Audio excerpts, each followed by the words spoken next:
Father in heaven, we thank you for today. Bless us as we delve into your word. In Jesus' name, amen. Matthew chapter 23, verses 37 through 24, chapter 24, verse 2. Jerusalem, Jerusalem, you who kill the prophets and stone those sent to you. How often I have longed to gather your children together, as a hen gathers her chicks under her wings, and you were not willing. Look, your house is left to you desolate. For I tell you, you will not see me again until you say, blessed is he who comes in the name of the Lord. Jesus left the temple and was walking away when his disciples came up to him to call his attention to its buildings. Do you see all these things? He asked. Truly I tell you, not one stone here will be left on another. Every one will be thrown down. Here Jesus predicts the fall of the temple, and of course that happened when the Romans came and destroyed Jerusalem. And the idea is, from John chapter 4, that the time will come when people will worship neither in the temple nor in Jerusalem, but in spirit, neither in the temple nor on Mount Gerizim, Jesus said to the Samaritan woman, but in spirit and in truth. So it's good to have communal buildings for worship. That's been there for centuries. However, it's not the most important thing. If the people were more sincere about their relationship with God, then he would not have allowed the Romans to destroy the city, I'm sure. But it is what it is. Jesus prophesied that it was going to happen, and it did. Don't be so caught up in what the naked eye, material eye can see. It's more what the spiritual eye can see that matters.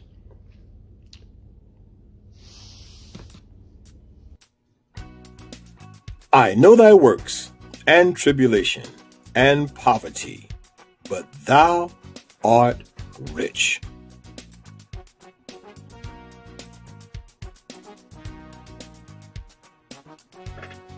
Welcome to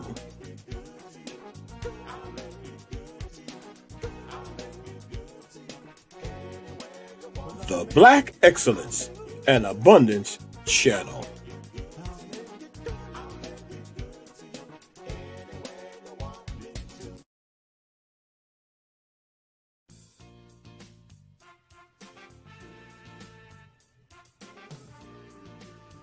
Movies, television shows, books, magazines are filled with heroes from the Old West. However, African American women are virtually never mentioned. Historians have also contributed to this unjust and unbalanced recording of the Western saga by completely ignoring the many accomplishments of Black women.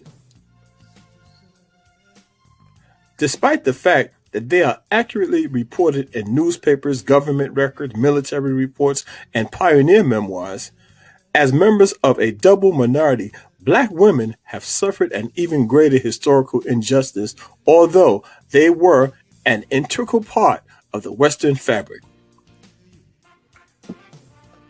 Nothing more clearly demonstrates the contribution of Black women to the Western tradition than the biographies of Biddy Bridget Mason, Clara Brown, Mary Ellen Pleasant, and others.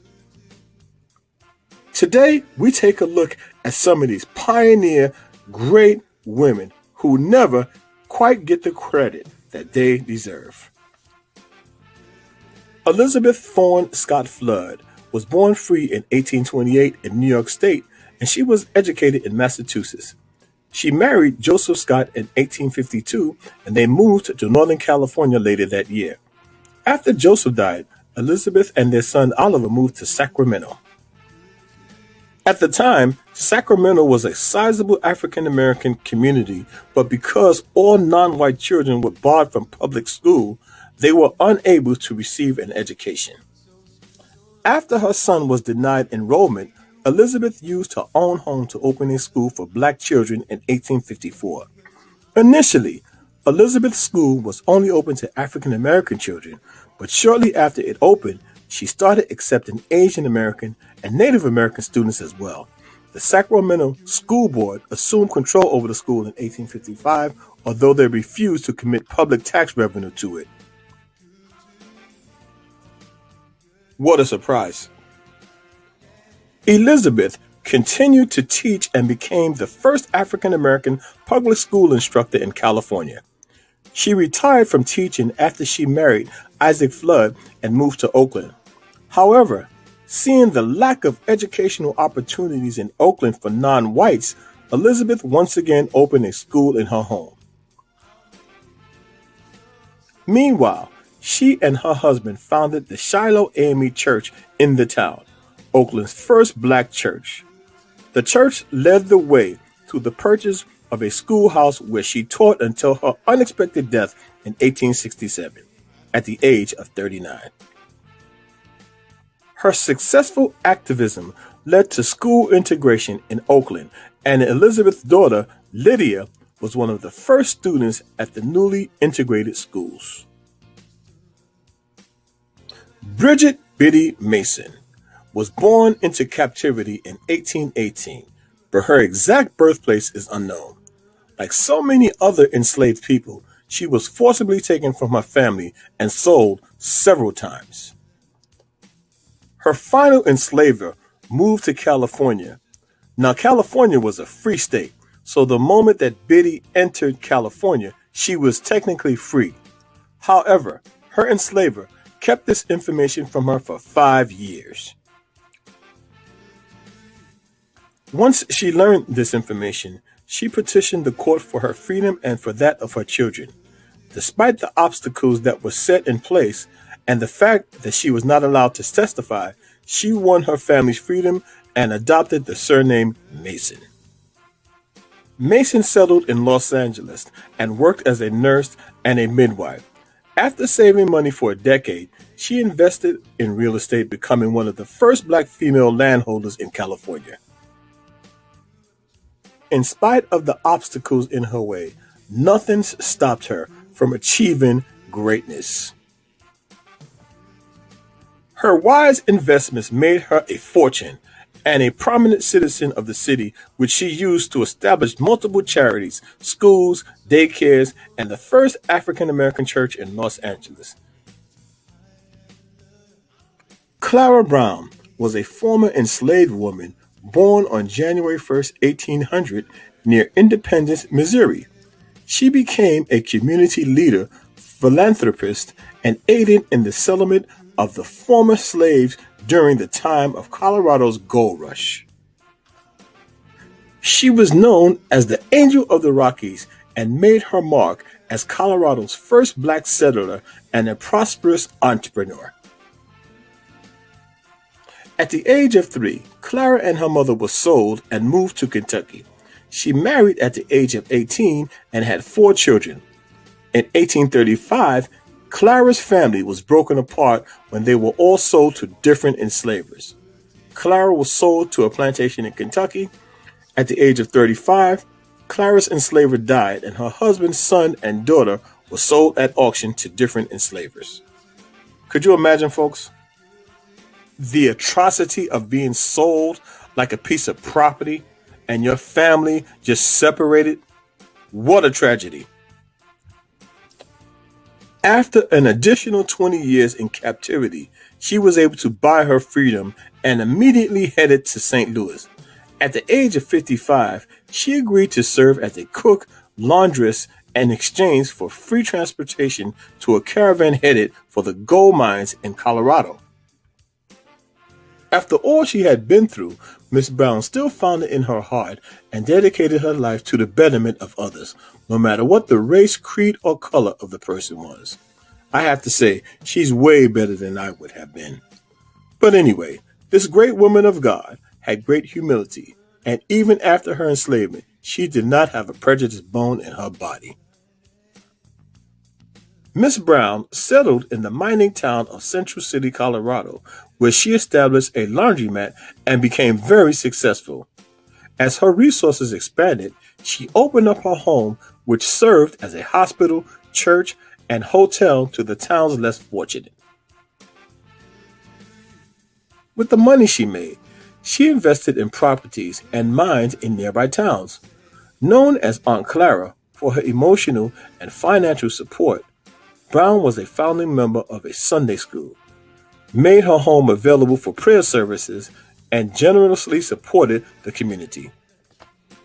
At the end of the Civil War, Brown could freely travel and liquidated all her investments to travel to Kentucky in order to find her daughter. Although at first she was unsuccessful, she did manage to pave the way for 34 or more of her relatives and others who were formerly enslaved to move to Colorado. Finally, in 1882, she did reunite with her daughter and her granddaughter. Mary Ellen Pleasant was a millionaire and an abolitionist. Very little is known about Pleasant's young life and parents, but she was raised in Nantucket and worked as a domestic for an abolitionist family. She was very light-skinned and on some occasions passed as white. Mary Ellen became involved in the abolitionist movement and worked with the Underground Railroad. She married another abolitionist, James Smith, and gained a substantial inheritance after he died 4 years later. In 1849, she remarried and moved to San Francisco. Pleasant started a restaurant that catered to wealthy businessmen in the city, and she would often eavesdrop on these men to pick up investment tips and financial gossip. These bits of information came in handy, as Pleasant was able to use them to make a fortune in investments. She used her money and influence to assist African Americans who made it to San Francisco through the Underground Railroad, and later she successfully fought against racial segregation in California through a series of lawsuits. She also gave militant abolitionist John Brown $30,000 to support his raid on Harper's Ferry in 1859. In 1901, she dictated her autobiography, and when she passed in 1904, she was one of California's most famous residents. Another great black pioneer and personality of importance was Miss Cathay Williams. She was born in Missouri in 1842. Her father was a freeman, but her mother was enslaved, which meant that Cathay herself was born into captivity.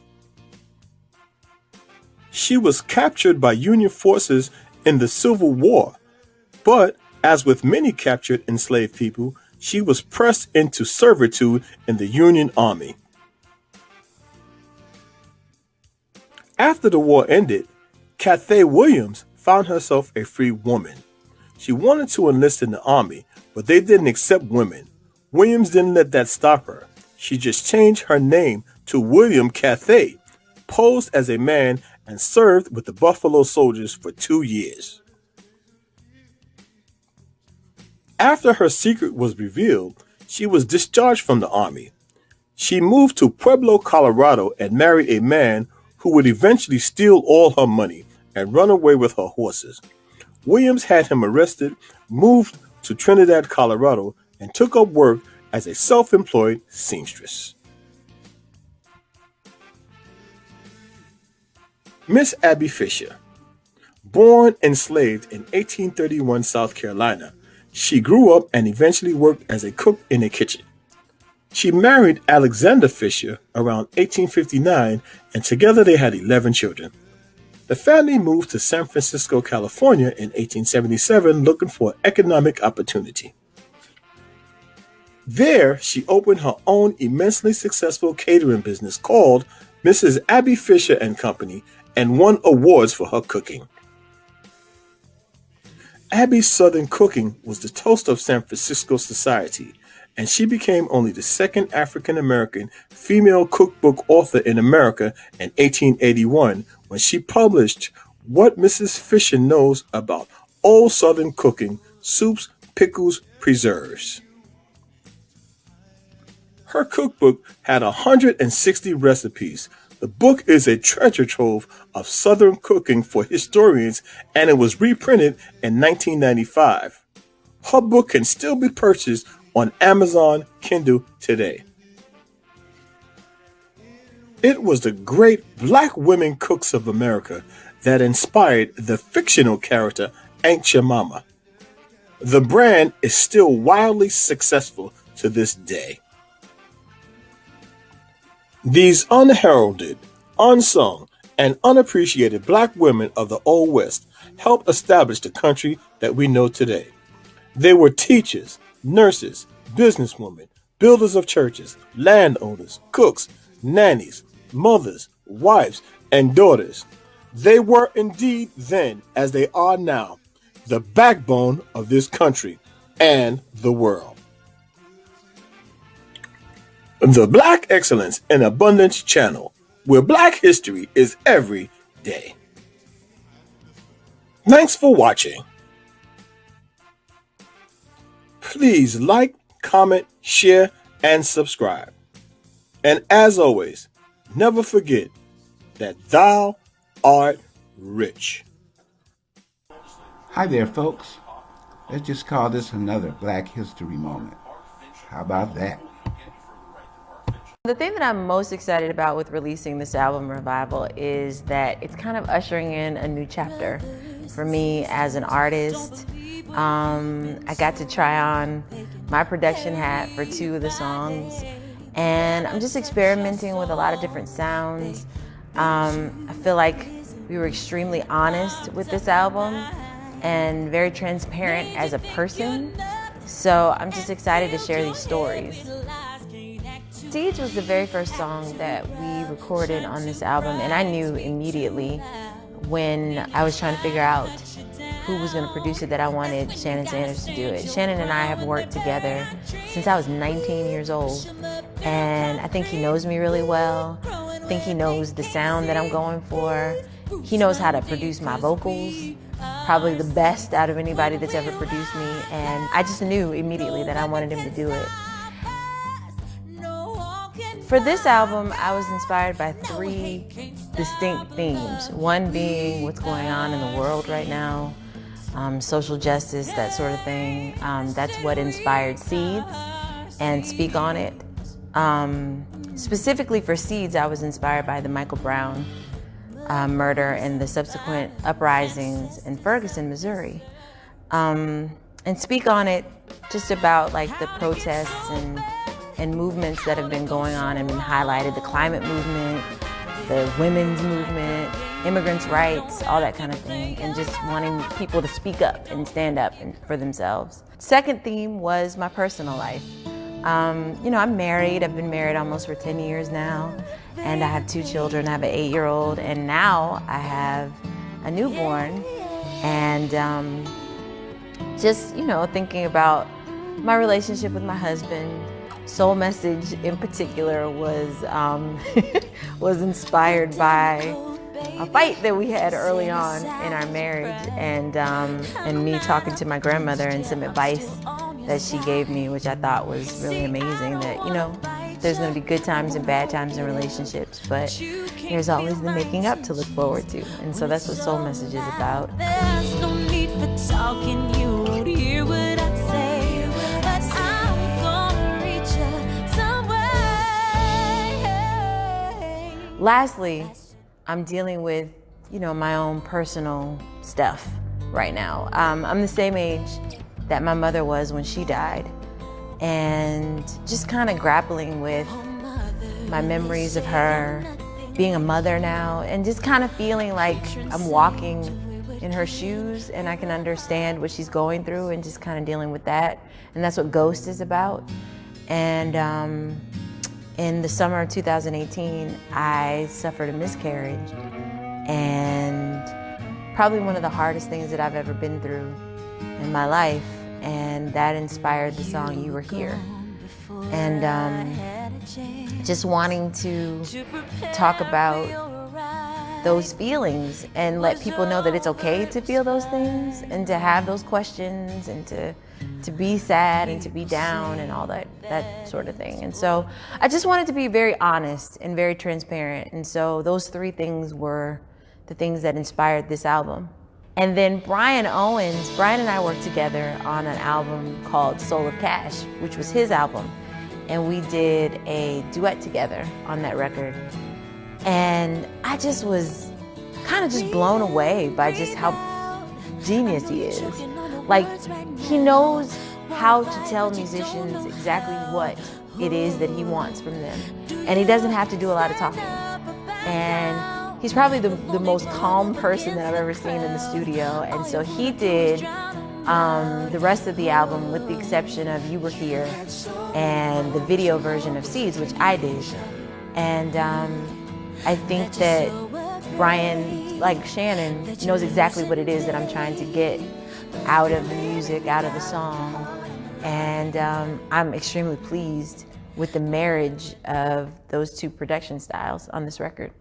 Brian and I wrote the song Little Black Girl, Little Black Boy for a revival. And the song is dedicated to our children. Like, we're both parents. Brian has 7 little ones and I have 2. And, you know, we talk about our kids a lot whenever we're together and like whenever we're working together.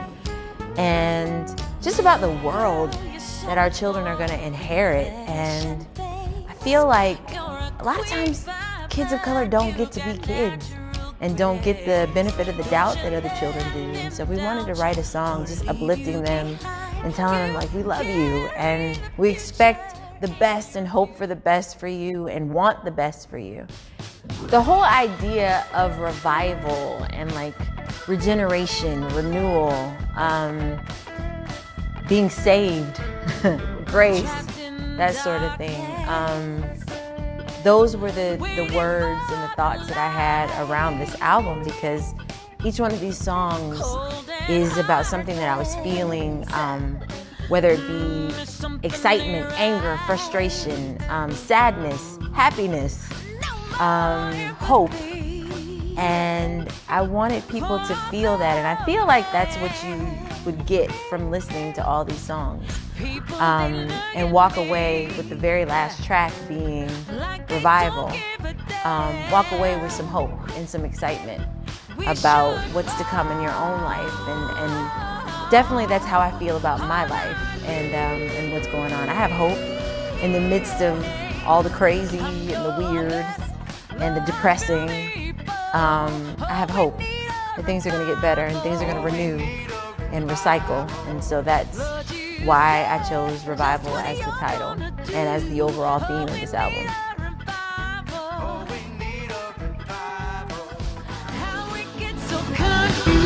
But we're lost without you. Oh,